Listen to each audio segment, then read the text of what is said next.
বোয়ালখালীর BNP কর্তৃক ঘোষিত রাষ্ট্রকাঠামো মেরামতের প্রতিশ্রুতির ৩১ দফা বাস্তবায়নের লক্ষ্যে এক কর্মী সভা অনুষ্ঠিত হয়।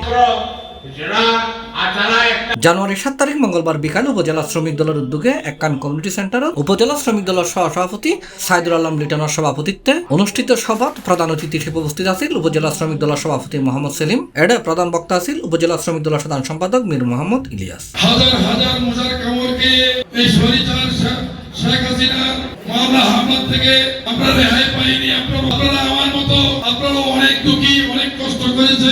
আজকে এই দুর্দিনে আপনাদেরকে এখনো পেয়েছি, আগামী তো পাবো ইনশাআল্লাহ। আমি এটা আশা প্রত্যাশা করি। মামলার শিকার হয়েছি কিংবা কারাবরণ করেছি, ওই আওয়ামী লীগের রক্ত চক্ষুকে উপেক্ষা করে এক ঘন্টার জন্য রাজপথ চালি নাই।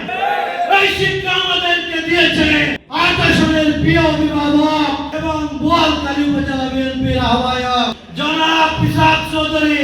মোহাম্মদ তারেক হোসেনের সঞ্চালনায় এডে বিশেষ অতিথি আছেন ফজল করিম তুতামিয়া, মোহাম্মদ ইয়াকুব, মোহাম্মদ জাবল হোসেন, বখতিয়ার উদ্দিন, সুলতান মাহমুদ মাসুদ, মোহাম্মদ এনামুল হক, মোহাম্মদ ইলিয়াস। এছাড়াও এডে উপস্থিত আছেন তৌহিদুল ইসলাম, আশরাফ হোসেন, ফুরকান, আনিস, কায়সার, ওসমান শাহের, ফুরকান উদ্দিন, সজল, সাইফুর, তারেক, লিয়াকত, শামসুল আলম ও হৃদয় সহ আরো বহু কেউ।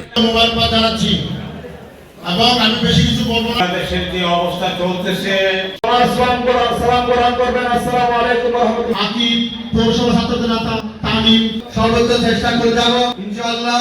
পুরো হাজিরার জয়দারি নেতা কর্মী যারা দালাল ছিল, আজকে অনেক নেতা কর্মী বেড়ে গেছে।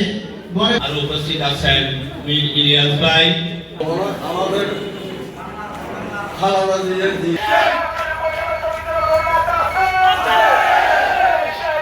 C+ TV, Chittagong.